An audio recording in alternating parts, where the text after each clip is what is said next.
I am not okay. In fact, I think I'll just get this out of the way right now. Because after what I have to say and after what happened last night, I'm pretty sure people want to do this to me. So if you just excuse me for just one moment.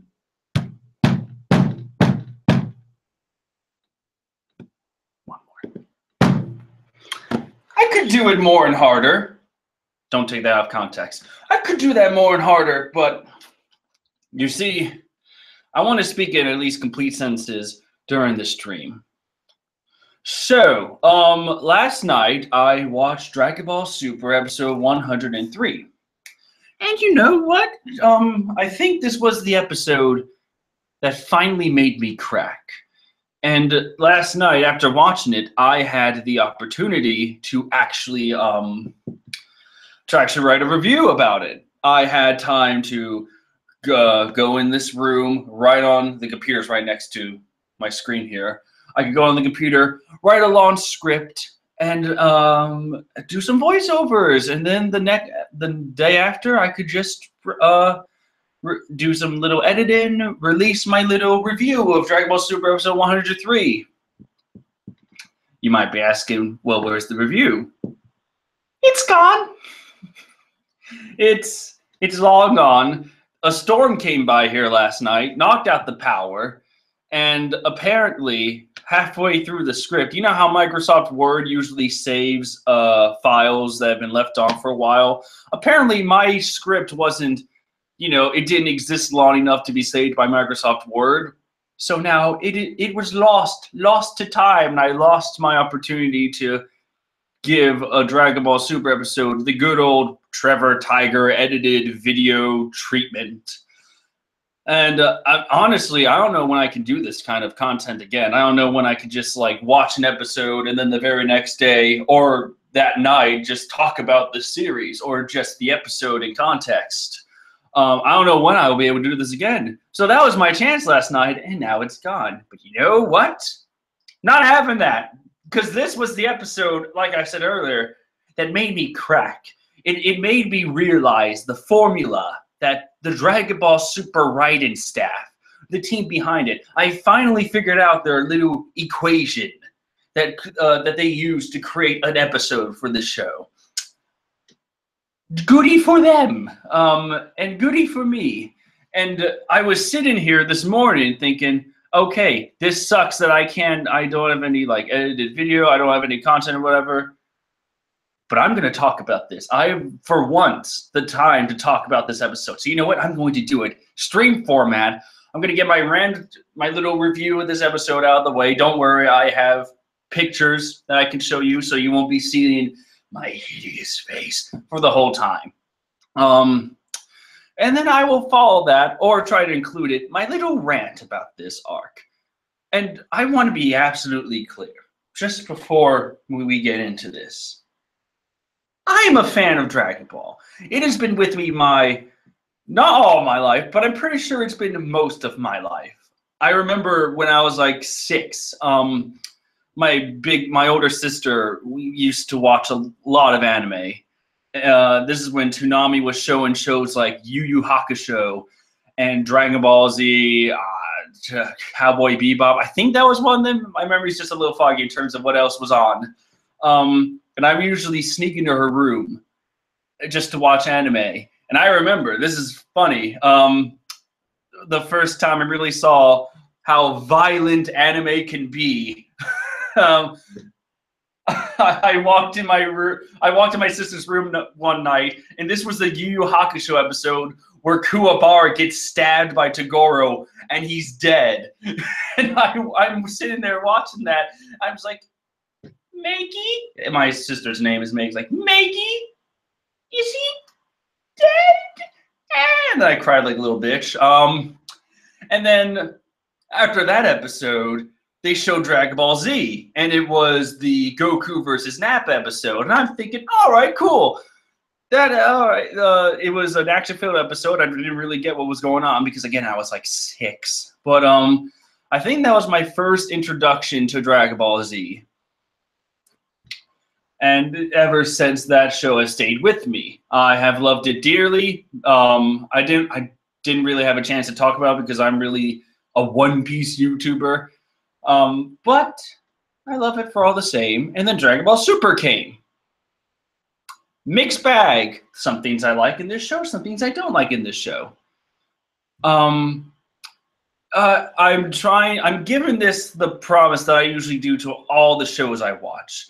I stuck with Naruto throughout the end, even though it was horrible. Well, the final arc was absolutely horrible. Bleach, the 1,000-Year War, I stayed with that until the end. One Piece, I have to stay through that to the end. But Dragon Ball Super has this weird approach, where in this episode, 103, is the most prominent this has shown. As I said earlier when the stream started, I figured out the equation they use to create a Dragon Ball Super episode. This equation is to, on one side, have substance, actual content that's engaging, that's relevant to the viewer experience. And on the other side of the equation is absolute nothing. They have, on this side, their forbidden side, they have things that don't matter. It's lost potential. You could have a scene that would have so much potential for a character to develop, or maybe an action scene, or something that can like hit the viewer in the emotions. But on this side, no, it's just lost potential. There's nothing. So this lost potential merges with the potential, and together they create the ultimate standard episode, the ultimate meh episode of a show, of an episode, of an anime. It's so weird and perplexing. And when I thought about it, when I thought of that equation, I thought, okay, does this arc do the same thing? Is this arc guilty of the equation? Yes, actually, yes, it is. But before we go into that, I should just go ahead and, actually go into the review segment now. Because, I should follow the title of my own goddamn video. Okay, so hopefully I will be able to explain more of my point about how this episode, and every episode like before this, and probably afterwards at this pace, is just standard. It's a repetitive cycle where great potential is mixed with no potential. So let us just begin with the tournament of power. This is my standard slide. So anyway, we begin this episode right where episode 102 left off. 17 pissed off Ribrianne. And the two of them are doing battle in this episode. Well, at least the first 5 minutes are focused on the leftover of episode 102. And in here comes the insert joke of, oh, well, geez, if 102 didn't spend so much time on the transformation, this scene could have fit that joke in there already. But here's the thing. For the first 5 minutes, this is pretty good. This belongs on the potential side of my little equation. Potential and non-potential mixed together makes the ultimate episode. I said that enough. Okay, so this scene belongs on the good side of the equation. The action is fast-paced. 17 and Ribrianne actually kind of strangely enough clash with each other in a good way. It's not a boring fight. There's actual engagement. The two of them are playing off of one another. And meanwhile, you have on the other side of this fight, Goku versus this woman whose name I shall forget. I already forget, but I shall dub her Lady Muda because she constantly, and I mean constantly, I want to say 70% of her dialogue was just screaming attack names. Oh no, not attack names, just screaming attack sounds. The first 5 minutes is just her going, yeah, because all she does is spam key blasts. And this belongs on the no potential side of this episode, because rather than having, a dialogue or immersion, or how do I say this? Rather than immersing us into the episode itself, what this scene does is have dialogue that distracts the audience from being invested. Instead of watching Goku dodge a rain of ki blasts, all we can focus on is her just yelling, yeah, because that's the only sound that we can pick up on. There's no substance in it whatsoever. It's just so weird. So anyway, the two of them have a little showdown. Goku, of course, defeats Lady Muda, blasts her off the stage. Oh no, not blast off the stage. Makes a retreat back to Ribrianne. And oh, and by the way, I almost forgot that I put this in here. Meanwhile, while all this is going on, we have reused animation of where the Goddess of Universe 2, God Destruction, just has one hand on her chest and the other arm just slowly rises and immediately comes crashing down. It's like, you will see our beauty here. Let me just demonstrate it. Because, you know, if you watch the show enough, you've probably already seen this animation 1,001 times. So it's just like, oh yes, the beautiful maiden's rage. Behold her beauty. She does that again. I hope that was worth it. I know it's just like an escape to not really, you know, put in new animation when there's so much work to be done. But when you use this when you reuse animation like this, it is very noticeable. So anyway, moving on now. 17 versus Ribrianne and Goku versus Lady Muda gets to the point where Android 17 ducks out and saves Goku from one of Lady Muda's spam attacks. And you know what? I like this part of the episode because, first off, 17 is helping Goku. You know, I thought I would never... If you told me 10 years ago that, oh, by the way, 17 will work with Goku, I would just slap you in the face and I would just call you a liar.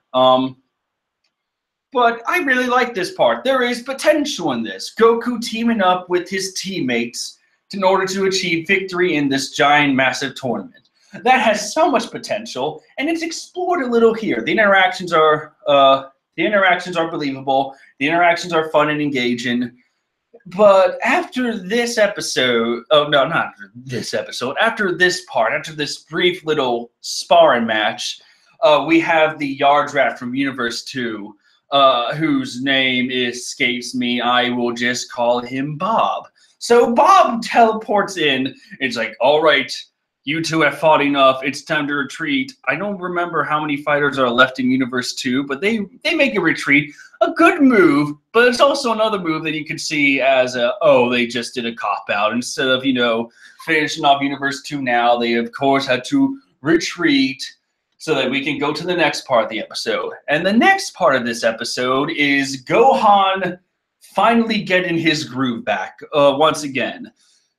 He proved himself with Piccolo, and now it is time to prove himself in the Tournament of Power. So, Gohan is confronted by Botamo, or Bogamo. Oh God, don't tell me I already forget the name. I'm just gonna say Botamo. Please correct me in the comments. So anyway, at first I was mad about this part because Gohan just immediately goes swinging away at Botamo just like Vegeta did, even though everyone already saw how Goku defeated Botamo, and Botamo's abilities are just, oh yeah, he doesn't feel pain. All the physical blows just go into an extra dimension. So at first, just seeing Gohan wail at Botamo because, oh, of course, we just need to see fighting some more, I was just nearly pissed. Like, okay, really? We're just going to trade blows again? But no, this was all part of Gohan's strategy. He uses his own momentum to push Botamo off the stage. Like he's punching him with enough force that gets him off the ground and, you know, punches him off the stage. Okay, I didn't see that coming. That's pretty good. And you get to see Gohan actually grow as a character because everyone's thinking, oh, Gohan won, and Botamo's like, I'm taking you with me, Gohan, fires an energy blast, and Gohan just turns around so quickly and just catches the blast. He's like, no. And then Botamo just falls off the stage. If the Gohan in Dragon Ball Z, he would have been blasted in the back like that. So I'm really glad that Gohan has learned his lesson. So that point, that whole Gohan scene goes up on the potential side of our equation. So far we've had two potentials and one not potential. The premise of Android 17 and Goku versus Universe 2 and Gohan versus Botamo. That's the potential side. So far on the not potential side of our equation is the reuse animation, the The fact that the fight doesn't really last that long. Lady Muda's dialogue isn't really interesting. The fight's not that interesting with Goku. So, you know, lots of potential on that front. Let's move on now to the true meat of the episode, when Gohan and Piccolo are confronted by two of it's the last two warriors from Universe 10. The universe where Gowasu and Zamasu were from. The warrior's name, the one on the left, the green one, his name is Obino, I think, Obiro. And meanwhile, the right warrior, the warrior on the right, is named Rubal. But don't worry about Rubal. We'll get to his very important character later on. So let's just cut to the first part of this episode. I need to rephrase that better. Okay. So these two warriors are immediately going on the right side of our equation, the one with no potential. And I'll get why in 2 minutes, but I just want to say right now, these two are wastes of characters. The episode tries building them up as like, not both of them were built up. Really, Obino was the one that was built up to be like this warrior of significance. Meanwhile, Rubal on the right, he's just there to die. Yeah, no, he's just there so that Piccolo is there. The only reason they brought those two Universe 10 warriors to fight Gohan was so that Gohan could be backed up by Piccolo. And Rubal is just there to get blasted off easily. So that immediately goes on the right side of the equation called no potential. You had the potential for Piccolo to have an engaging fight with someone, but of course it doesn't go anywhere. Piccolo uses Hellzone Grenade, which you could say is a great callback to Dragon Ball Z, but it goes by so quickly you don't even have time to really appreciate it. Rubal is just blasted off the stage. Piccolo may seem like a badass, but you know, you wish you had more time to watch the badass known as Piccolo. And the real fight, and I don't really blame the team behind Dragon Ball Super, because this is a Gohan-centric episode, so having Piccolo really get a moment too may not make much sense in terms of the episode's context of a story. But my point is, if you're going to have a 2v2 match, have the 2v2 match be one of equal significance to one another. If you're going to make Gohan and Obino's fight significant, you should do the same with Rubal and Piccolo. You know, because that would make the hype go, instead of just wasting one fight out of the way in like 2 seconds so that you could focus more on one other fight. Spare them out, separate them on a consistent level. That's what I want. That'd be pretty cool to see, but no. Anyway, moving on now to the actual meat. Gohan versus Obino. Obuni. I'm terribly sorry now that I actually have a chance to remember his name from the subtitles. Okay, so Obuni has a special ability where he can shift his energy around in order to create an optical illusion. So even though people can sense his energy, they can't really see his energy, or they can't see Obuni getting ready to strike. And this whole fight goes up on the potential side of our little equation, because Gohan versus Obuni has a special power. Gohan actually turns that power against him. For a good, I think it was the definite second half of the episode. That episode was dedicated to how Gohan has improved. He uses his brain to actually overcome a situation against a fighter. And it's pretty cool to see that kind of fight. And it's good. And meanwhile, I just remembered, moving on now because I don't need this. Piccolo defeats Rubal instantly. But going back to this. Gohan vs. Obuni was a good part. It had a lot of potential. It was a satisfying fight to see. If you were a Gohan fan, I bet you were easily pleased by this. I was too, so no real shame in admitting that. So, of course, Rubal is thrown off the stage, and Obuni gets blasted off the stage. And, of course, we had the reused animation from the episode when Universe 9 gets blasted off, where the Grand Priest is like, oh yes, all the warriors from this universe are dropped out. I will now make this scary face, and now they will all vanish. So, of course, everyone vanishes, and then we have this frame of Gowasu. And I think this was, at the end of the episode, that just made me snap. Because during the episode, we see Gowasu just sitting there with the others. He's saying that, oh, you know what, maybe Universe 10 will lose. We should all accept our fate. And then as soon as Obuni starts finding it out, Goasu's just like, oh, Obuni's doing well. Maybe there's hope for us. And then, of course, Obuni gets knocked off the stage. And then Goasu's just, well, you did well, Obuni. I guess we'll just die now. Here's what really gets on my nerves, though. Instead of having, like, a singular focus on Goasu, the animation doesn't focus on Goasu at all. It just focuses on Universe 10. And I get that. But for a character that we've seen in the past arc before, wouldn't a close-up be good? Shouldn't Goasu just have his own little frame of animation, just him sitting by himself? How cool would it have been if Goasu, like right when he was being erased, just remembers back to training Zamasu, or his life as a Supreme Kai, and it's just like, I had such hope for the universe, but I have failed in so many ways, and then he gets erased.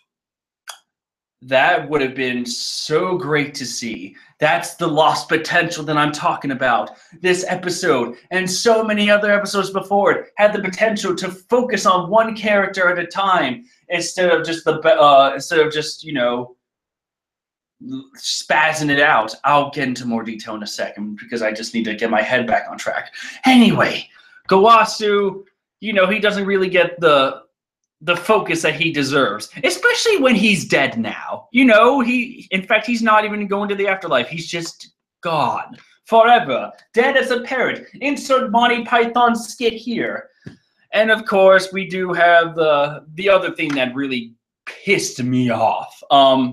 In this frame, we see Gohan after defeating Obuni with the Kamehameha. Somehow the Kamehameha doesn't destroy this picture of Obuni's family. Gohan looks down and he sees this man had a family too.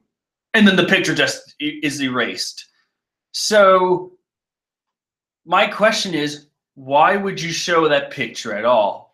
We didn't have much time to, really get to know Obuni at all. We just didn't have the, gonna turn off the screen share here. Hello, welcome back to my ugly face. All right.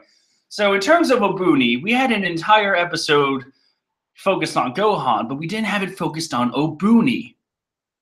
And that's kind of, and if you're going to show at the end of the episode the fact that he had a family and not focus on that aspect at all, then what's the point? Like, I don't get it. I don't get it.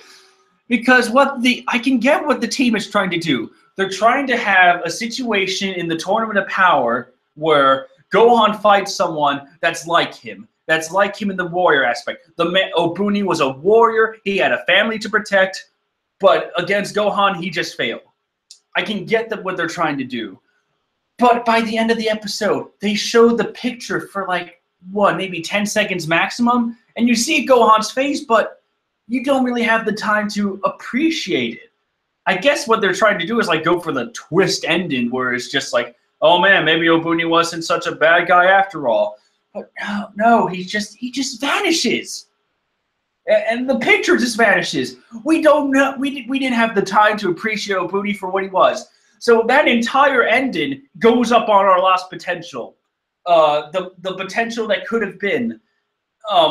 Because how great would it have been if when Gohan started getting the upper hand on Obuni is on the ground, face first, on one knee, trying to get back up, and he's just like, I can't lose here. My team is down, and I have the family to protect. I won't let you kill my family. So I'll go hard. I respect you as a warrior, but I will fight you with all my might. Gets back up for one last heroic stand, and then gets knocked off the stage. How great would that have been? That would have been emotionally fueling. That would have been satisfying for us, the viewers, to actually see. But instead, here's what Dragon Ball Super does. They go off the little footnotes of the script. Because this entire episode, I can just list in terms of writing a script. Okay, step 1, 17 Goku versus Universe 2. Next step, Gohan versus Botamo. Next step, Gohan and Piccolo versus Obuni and Rubalt. Next, Universe 10 gets erased. Episode ends. That's the script. That's the footnotes of the script. But instead of focusing on a single aspect of that script, instead of actually taking notes down of how like the team or the show for that matter can take this subject and expand upon it, they just don't. They just ignore it because, you know, we gotta meet the deadline. We just gotta make the show. Who cares if we can build emotional significance? Who cares if we can make these characters more likable? Who cares if the fights themselves are that interested? Who wants to see that shit? Who wants to watch something that would have purpose and meaning? No, all you here are just here for the simple fight scenes. You're not here for anything else. Why have great and interesting fights with a diverse cast of characters if all the fights are just going to be the same? Just slugging it out with people having special abilities that clash with one another with some witty dialogue here and there. Oh my God. Thank you for interrupting me. But that's the problem. Before I got horrifically cut off there. Dragon Ball Super doesn't really care what we want. It doesn't have the interest in mind to show us what we need, what we want to see.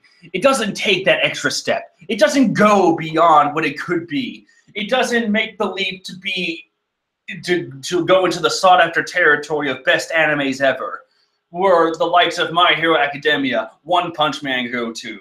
Because those shows care about the characters. They put the characters first and the premise of an episode or an arc second. They take the time to develop everyone so that when you see them fight, that's what we watch, that's what we recognize, that's what we truly appreciate. With Dragon Ball Super, though, we know like our Universe 7 fighters, and we know the fighters from Universe 6, but that's it. We don't have any potential. The show doesn't give the chance to allow these characters to grow or develop. We have 80 fighters here. Of course, some are just there for fodder, just to be fodder, but for others, like Jiren, you're obviously making him out to be someone pretty cool.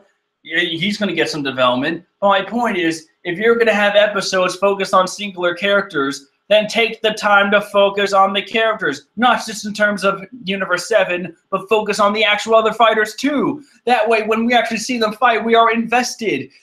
I have the problem now where I watch one of these episodes. I watch it, and this has been my thought process for the past few weeks. I watched the latest episode. I'm sitting in my chair going, oh, okay, that's pretty cool. All right, whatever. I guess I'll just wait until next week to see the episode. Oh, wait, that's right. By next week, I'll have forgotten that this show exists. And the only reason I'll remember that it exists is because YouTube, these true sacks of garbage, take the episodes, pirate them on YouTube just to rack in thousands of subscribers. And that serves as like my recommended, the shows have been my recommended tab since I watched a lot of Dragon Ball on YouTube. It just shows up there. It's like, oh, that's right. That show exists. I guess it's Saturday then. Cool. And then I go on a Crunchyroll, I watch the episode, and then I'm just sitting there like, okay, that another episode has passed by. The process repeats itself. It's just constant.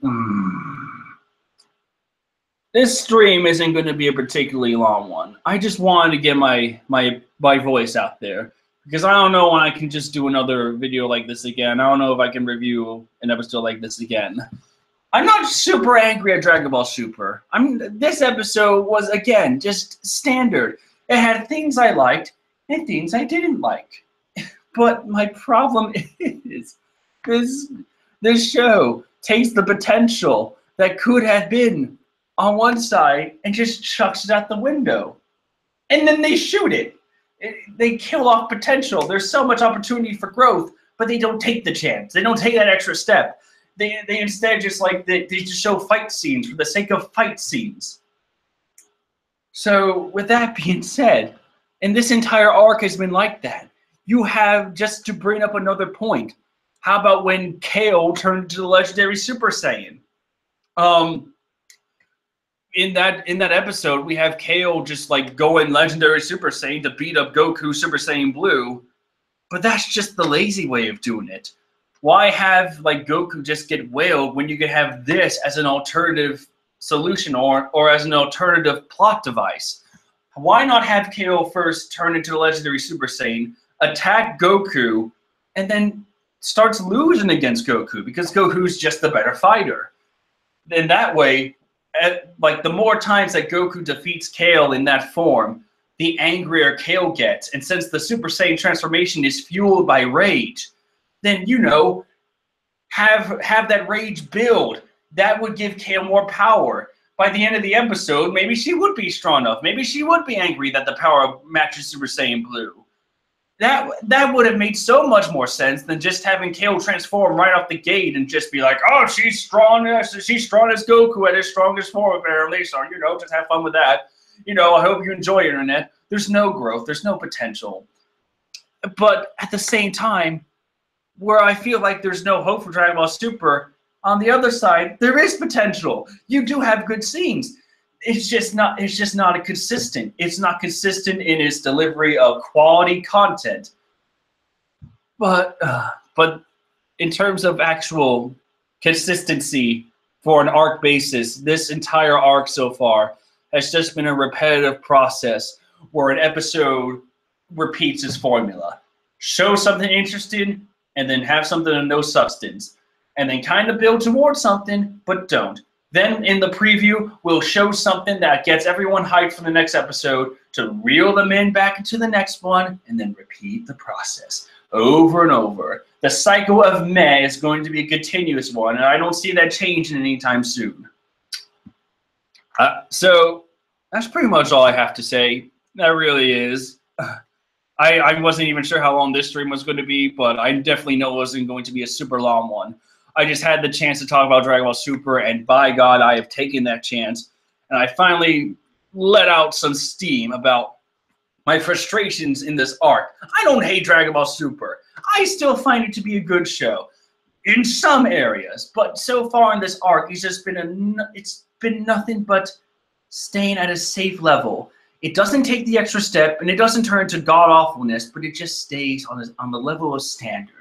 Just continuously moving about where nothing interesting really happens. There's potential, but then there's not.